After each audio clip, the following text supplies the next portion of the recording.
11 12 यहाँबाट कटिङ गरिदिने। यी 5 वटा पातहरू। नमस्ते सबैजनालाई, म हुँ हजुरहरुकै साथी शान्तिमाया अधिकारी। आज हामीहरूले यस भिडियोमा लहरे बालीमा धेरै फलहरू कसरी फलाउने भनेर जान्नेछौँ। लहरे बाली भनेको जस्तो यहाँ हेर्नु त, यो काँक्राको बिरुवा हो, त्यसै गरी यो लौकाको बिरुवा हो। हामीहरूले बिरुवाहरू त लगाउँछौँ, हामीले भन्छौँ कि हामीले लगाएको त हो तर फलेको छैन। यी बिरुवाहरूबाट एउटै बिरुवाबाट पनि हामीहरूले धेरै फलहरू ल्याउने एउटा तरिका छ, त्यसलाई हामीहरूले 3G कटिङ भनिन्छ। अब यो 3G कटिङ कसरी गरिन्छ भनेर हामीहरूले आज प्र्याक्टिकल रूपमा गरेर हेर्नेछौँ। मसँगै नजिकै एउटा काँक्राको बोट छ, यहाँ देख्नु भएको छ, अनि यतातिर छ लौकाको बिरुवा। मैले पनि धेरै बिरुवाहरू चाहिँ लगाएको छैन। सबैको घरमा धेरै बिरुवाहरू हुँदैनन्। जसले व्यावसायिक रूपमा गर्छन् तिनीहरूले धेरै बिरुवा लगाउँछन् भने हामी गाउँघरमा बस्ने मान्छेहरूले 2-4 वटा बोटहरू मात्रै लगाएर आफूलाई खानको लागि उत्पादन गर्छौँ। अब हामी 3G कटिङ कसरी गर्ने भनेर चाहिँ जान्दैछौँ। तपाईहरूले यहाँ देख्न सक्नुहुन्छ, यो बिरुवा अन्दाजी 1 मिटर जतिको भएको छ। बिरुवा राम्रोसँग बढेको छ, त्यसले ठिक्क मात्रामा मलखात प्राप्त गरेको छ भने यो 1 मिटर जति अग्लो हुँदाखेरि यसमा बिरुवामा बोट हेरेर 10 देखि 15 वटासम्म पातहरू हुन्छ। हामी पात गन्दैछौँ, हेर्नु त, एउटा पात, 2 वटा पात, 3 वटा पात, 4 वटा, 5 वटा, 7 वटा, 8 वटा, 9 वटा, 10 वटा, 11 12। जब बिरुवा 10 देखि 15 वटासम्म पात हुन्छ तब 3G कटिङमा हामीहरूले पहिलो कटिङ गर्नु पर्दछ। कटिङ गर्नको लागि हजुरहरूले कटिङमा प्रयोग हुने सिकेचार पनि प्रयोग गर्न सक्नुहुन्छ, तर मसँग नभएको हुनाले मैले यो सानो कैँचीले आज काम चलाइरहेकी छु। यो बिरुवाको यो जरा हो।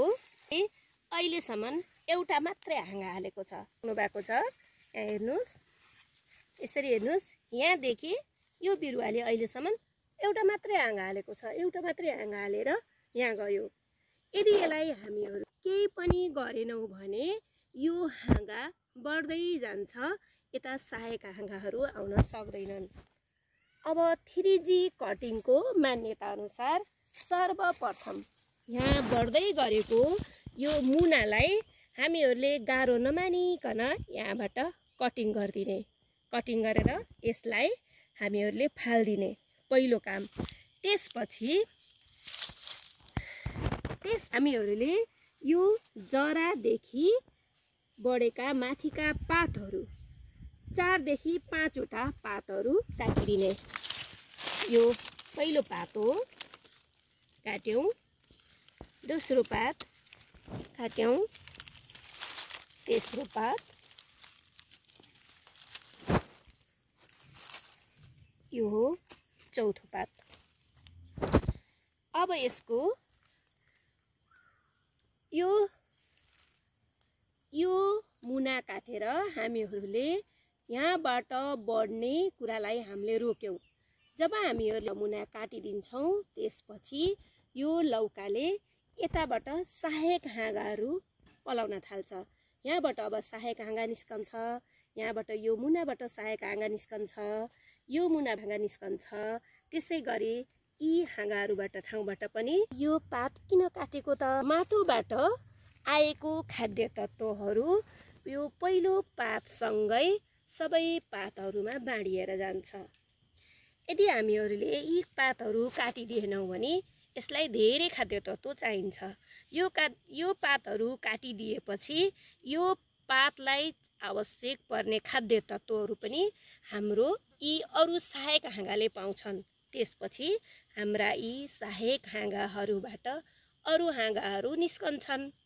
यो काटेर मात्रै फेरि हाम्रो यो 3G कटिङमा यो काटेर मात्रै हाँगा बढ्छ भन्ने कुरा चाहिँ हुँदैन। त्यसपछि जब हामीले यो काटेर भ्याइसक्छौँ राम्रोसँग बनाउनको लागि हामीले यहाँ माटोमा फेरि हामीहरूले मल पनि दिनु पर्दछ। यहाँ मैले कम्प्युटर राखेकी छु। यहाँ DAP हो।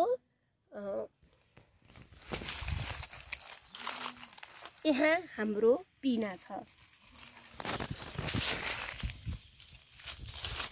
यी मलहरूलाई धेरै नजिकबाट दिनुभयो भने पनि जराहरू काटिएर मर्ने डर भएको हुनाले अलिकति परबाट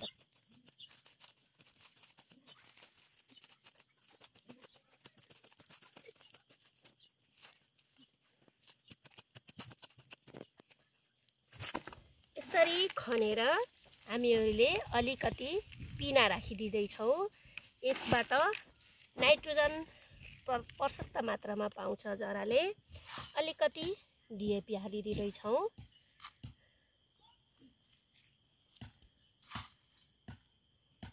धेरै नहालिदिनु होला, फेरि बिरुवाका करिला जराहरूले धेरै पाएर मर्न सक्छ। अब हामीहरूले गोबर मल राख्दैछौँ।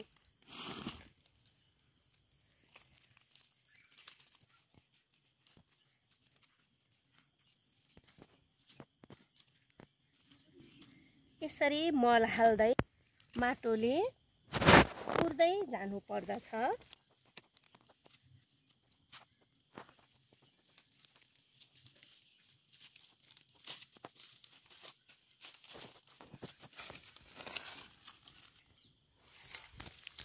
यसै गरी दुवै साइडबाट मल राखिदिँदैछौँ।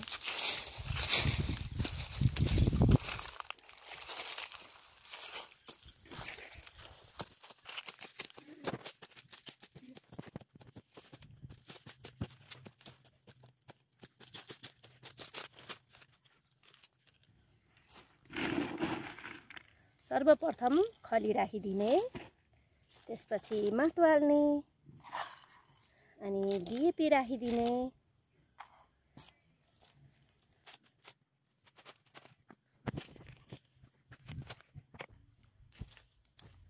त्यसपछि गोबर मल राखिदिने।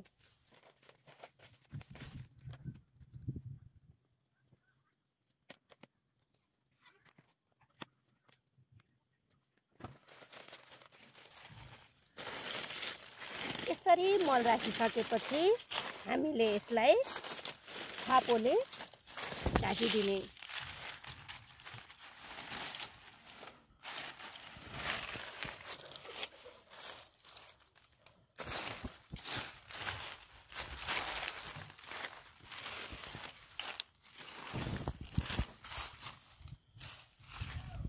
हामीले आज यी पहिलो कटिङ काटेका छौँ।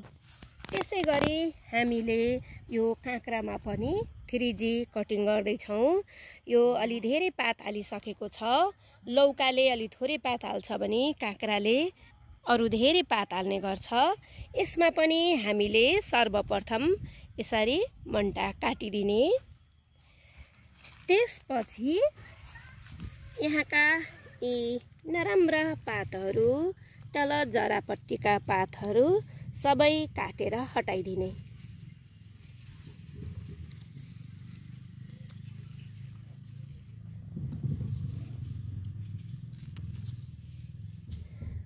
यसरी काटिदिएपछि यहाँ हावा पनि जान्छ। अब त्यसपछि यहाँका सहायक हाँगाहरू पलाउँछन्। यहाँ देख्न सक्नुहुन्छ सानो चिचिलो पनि लागिसकेको छ। हस् त आजको भिडियो हजुरहरूलाई कस्तो लाग्यो? जस्तो लाग्यो त्यस्तै कमेन्ट गरिदिनु होला। 3G कटिङकै दोस्रो भाग मैले यो बिरुवामा फेरि गर्ने बेला भइसकेपछि मैले फेरि ल्याउने छु। दोस्रो भागको प्रतीक्षा गर्नुहोला। धन्यवाद। जय कृषि।